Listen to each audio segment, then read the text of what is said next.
ಇದು 74 ಕುಂಟೆ ಪಟ್ಟ, ಕೆಂಪು ಮಣ್ಣು ನೋಡ್ಬೋದು. ಸೊ ಈ ಥರ ಟಾರ್ ರೋಡ್ಗಿದೆ. ಹೈವೇಯಿಂದ ಕನಕಪುರ ಕೊಳ್ಳೇಗಾಲ ಹೈವೇಯಿಂದ 4.25 ಕಿಲೋಮೀಟ್ರ್ ಆಗುತ್ತೆ. ಒಳ್ಳೆ ಬ್ಯಾಕ್ ಡ್ರಾಪ್ ಇಲ್ಲಿದೆ. ಇಲ್ಲಿ ಏನು ಕಾಣಿಸ್ತಾ ಇದೆ ರೇಷ್ಮೆ. 74 ಕುಂಟೆ ಪಟ್ಟ, 6 ರಿಂದ 7 ಕುಂಟೆ ಕರ ಬರುತ್ತೆ. ಒಂದು 45 ರಿಂದ 50 ಫಲ ಬಿಡ್ತಿರುವಂಥ ತೆಂಗಿನ ಮರಗಳಿದೆ. 50. ಸೊ ಇದು ಚಾನಲ್ ರೋಡು. ಇದು ಕಾಲುವೆ ನೋಡಿ, ಕಾವೇರಿ ನೀರು ಬರುವಂಥ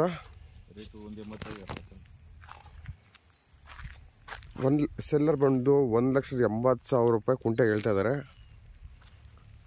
ಕೂತ್ಕೊಂಡು ಮಾತಾಡಿದ್ರೆ ನೆಗೋಷಿಯಬಲ್.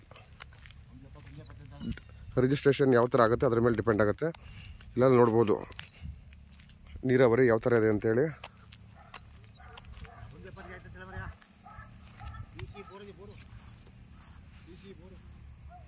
ಇದಕ್ಕೆ ಓನ್ ಟ್ರಾನ್ಸ್ಫಾರ್ಮರ್ ಇದೆ ಮತ್ತು ಒಂದು ಬೋರ್ ಇದೆ. ಸುತ್ತಲೂ ನೋಡ್ಬೋದು ಈ ಥರ ನೀರಾವರಿ ಬೆಲ್ಟು. ಮಳವಳ್ಳಿ ತಾಲೂಕು, ಬೆಂಗಳೂರು ಸೆಂಟ್ರಲಿಂದ ಇಲ್ಲಿಗೆ 92 ಕಿಲೋಮೀಟ್ರ್ ಆಗುತ್ತೆ. ಒಂದು ಅರ್ಧ ಕಿಲೋಮೀಟ್ರಲ್ಲಿ ಊರಿದೆ. ಸೇಫ್ಟಿ ಪ್ಲೇಸು ಇಲ್ಲಿ ನೋಡ್ಬೋದು. ಇಲ್ಲಿ ಮುಂದೆ ಬೇರೆಯವ್ರದ್ದು ಕೂಡ ಫಾರ್ಮ್ ಹೌಸ್ಗಳಿದ್ದಾವೆ. 74 ಕುಂಟೆ ಪಟ್ಟ, 6 ರಿಂದ 8 ಕುಂಟೆ ಖರಾಬ್ ಬರುತ್ತೆ. ಈ ಥರ ಬ್ಯಾಕ್ ಡ್ರಾಪಲ್ಲಿ ಒಳ್ಳೆ ಎಲ್ವಿ ಇರೋದು. ಒಂದು 50 ಫಲ ಬಿಡ್ತಿರುವಂಥ ತೆಂಗಿನ ಮರ, ಓನ್ ಟ್ರಾನ್ಸ್ಫಾರ್ಮರ್ ಜೊತೆಗೆ ಬೋರ್ವೆಲ್ಲು.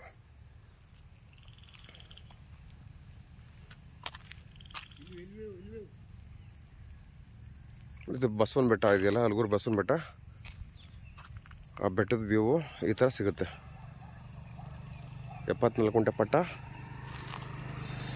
6 ರಿಂದ 7 ಕುಂಟೆ ಖರಾಬು, ಕೆಂಪು ಮಣ್ಣು, ಒಳ್ಳೆ ಕಾವೇರಿ ನೀರಾವರಿ ಬೆಲ್ಟು,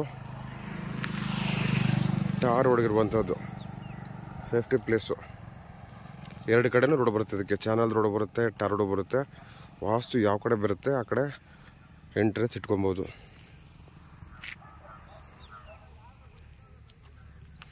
ಅರವತ್ತ 74 ಕುಂಟೆ ಪಟ್ಟ, 6 ರಿಂದ 8 ಕುಂಟೆ ಖರಾಬು. ಪಟ್ಟೆಗೆ ಮಾತ್ರ ಬೆಲೆ. ಕೆಂಪು ಮಣ್ಣು, ನೀರಾವರಿ ಪ್ರದೇಶ.